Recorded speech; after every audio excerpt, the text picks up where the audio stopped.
ततो युद्ध परिश्रान्तम् समरे चिन्तया स्थितम् रावणम् चाग्रतो दृष्ट्वा युद्धाय समुपस्थितम् दैवदैत्य समागम्य द्रष्टुमव्यागतोरणम् उपागम्य ब्रवीद्रामम् अगस्त्यो भगवान् ऋषिः राम राम महाबाहो शृणु गुह्यम् सनातनम् येन सर्वा नरीन् वत्स समरे विजयिष्यसि आदित्य हृदयम् पुण्यम् सर्वशत्रुविनाशनम् जयावहम् जपे नित्यम् अक्षय्यम् परमम् शिवम् सर्वमङ्गल माङ्गल्यम् सर्वपापप्रणाशनम् चिन्ताशोक प्रशमनम् आयुर्वर्धनमुत्तमम्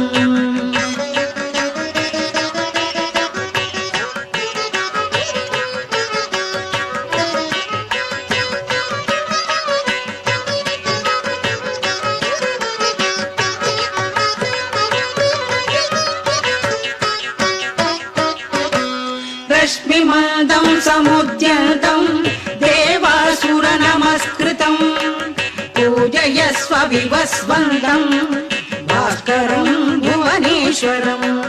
सर्वदेवात्मको ह्येषः तेजस्वी रश्मिभावनः एष देवासुरगणा लोकान् पाति गभस्तिभिः एष ब्रह्माश विष्णुश्च शिवस्कन्द प्रजापतिः महेन्द्रो धनधः कालो यमः सोमो यमापतिः पितरो बसवः साद्य ह्यश्विनौ मरुतो मनुः वायुर्वह्निः प्रजाप्राणः ऋतुकर्ता प्रभाकरः आदित्यः सविता सूर्यः खगपूषा कभस्तिमान् सुवर्णसदृशो भानुः हिरण्यरेता दिवाकरः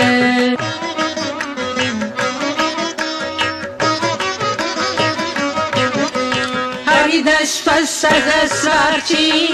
सप्तसप्तिर्मरीचिमान् तिमिरोन्मदनः शम्भुः द्रष्टा मार्ताण्डहंसुमान् हिरण्यगर्भः शिशिरः तपनो भास्करो रविः अग्निगर्भोदिते पुत्रः शङ्गः शिशिरनाशनः व्योमनादस्तमोपेदी ऋग्यजुस्सामपारगः घनवृष्टिरवामित्रो विन्ध्यवीधिप्लवङ्गमः आतपी मण्डली मृत्युः पिङ्गलः सर्वतापनः कविर्विश्वो महातेज रक्त सर्वभवोद्भवः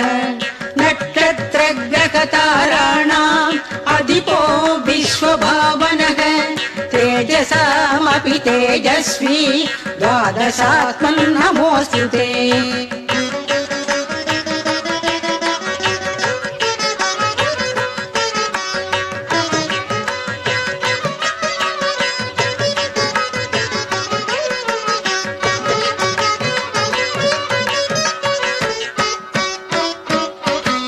नमः पूर्वाय गिरये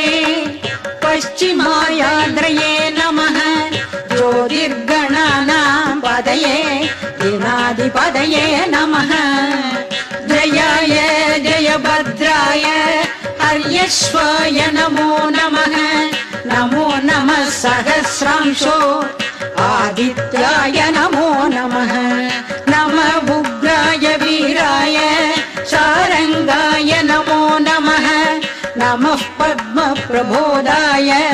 मार्ताण्डाय नमो नमः ब्रह्मेशानाय चुदेशाय सूर्यायादित्यवर्चसे भास्वते सर्वभक्षाय रौद्राय वपुषे नमः तमोज्ञाय हिमग्नाय शत्रुघ्नायामितात्मने कृतज्ञाय देवाय ज्योतिषां पदये नमः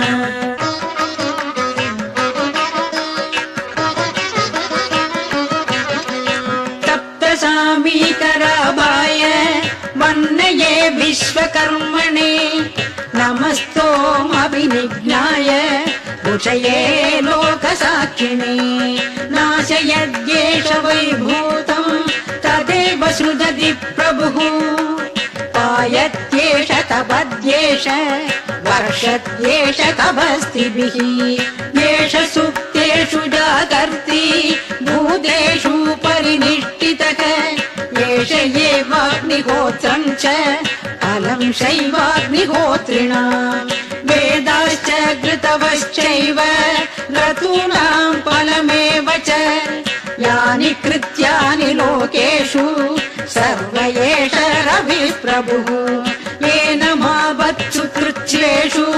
कान्तारेषु पयेषु च कीर्तयन् पुरुषः कश्चित् नावसीदति राघव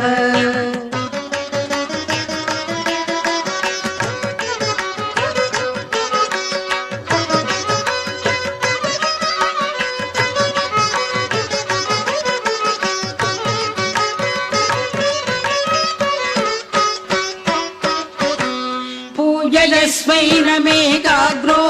देवदेवम् जगत्पतिम् एतत् त्रिगुणितम् जत्वा युद्धेषु विजयिष्यसि अस्मिन् क्षणे महाबाहो रावणम् त्वम् वधिष्यसि एवमुक्त्वा तदागस्यो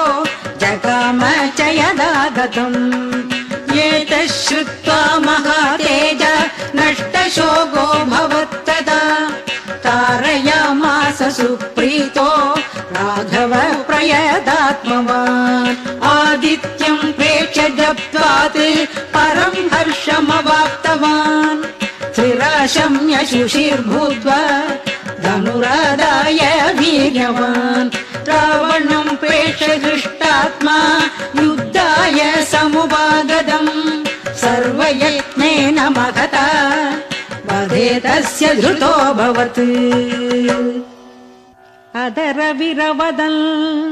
निरीक्ष्य रामम् मुदितमनाः परमम् प्रकृष्यमाणः निशिचरपति संक्षयम् विदित्वा सुरगणमध्यगतो